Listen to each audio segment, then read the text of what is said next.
Hi, today's video is about how to choose a heating and air contractor. This is whether you're getting repair work done in your house or whether you're having a new installation in your house. So the first thing you want to do is look beyond the advertising and the brochures. Go to your local state government and look under the construction contractor heading. I'm going to show you how to do that here in Oregon. If you're in a different state, you want to look for something related to construction contractor board or construction board. So I'm going to take you through now a series of slides of how to enter the information here in Oregon. So in the state of Oregon, the first step is to go to the Oregon Construction Contractors Board and then click where you see the red arrow, Contractor Search.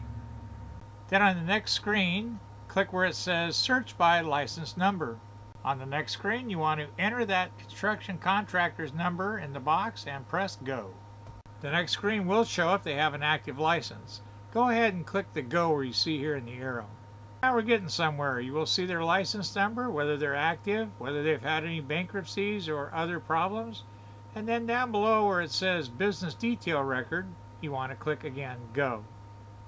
The next screen then shows again that they're active, their expiration date of their license, and what class of contractor they are. Finally, on the same page, if you scroll down, you'll find out about their liability insurance, their bond information, and their commercial bond information, all of which will confirm also whether or not they have workman's comp insurance. And that's the basic package you get from a contractor's board.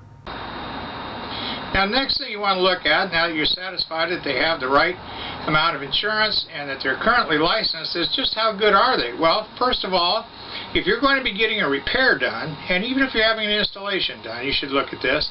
And that is called a NATE certification. That's short for North American Technical Excellence. It's a nationwide program to certify technicians in this trade. These next slides show you how you go about making sure that that technician who claims to be NATE certified truly is.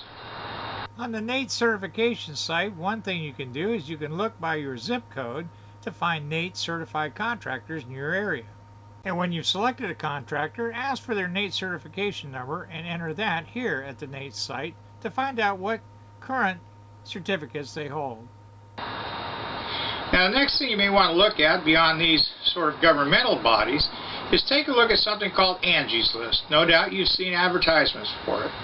It is a paid-for service that you'll have to subscribe to, but I'll tell you, they are very tight on the recommendations. So the recommendations you read are from real people checked out by Angie's List. And the bad is there with the good. The contractor cannot remove bad recommendations unless he leaves the site altogether. This next slide shows you how to access that. Angie's List is a paid service. However, you can search for all kinds of things, contractors as well as doctors, dentists, and a lot of other stuff. In this case, you simply enter the company's name to read reviews if there are any. There's one more list you might want to look at, although lately it hasn't been as reputable as it once was, but it's worth looking at, and that is the Better Business Bureau. So you might want to check that site to see if they've had any complaints, how many, and what kind of rating they give them. But again, they don't seem to be quite the organization they once were.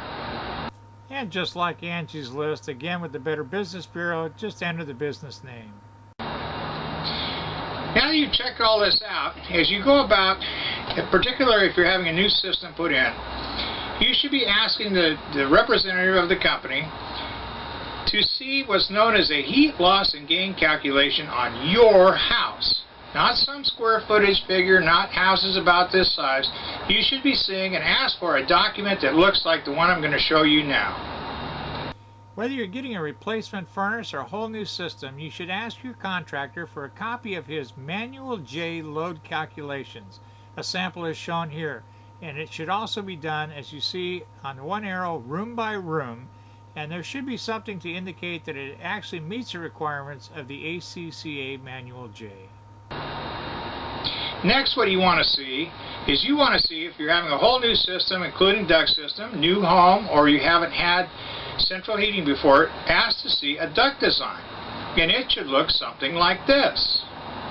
And just like the Manual J calculations, you should ask to see a copy of a computer-generated duct design, not something simply drawn on paper.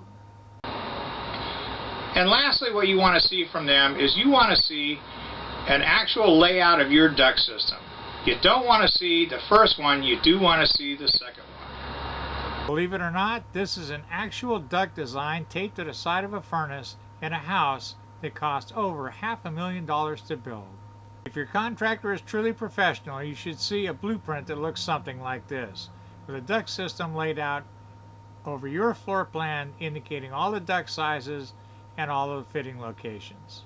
And lastly, there should be a sheet that shows you a schedule of the equipment that's going to be installed, including the registers, and some detailed drawings that show how this is going to be installed.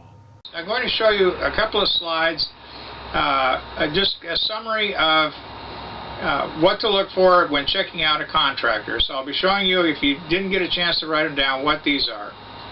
So here are the first 4 sites we looked at in this video: the Contractors Board, NATE Testing, the Better Business Bureau, and Angie's List.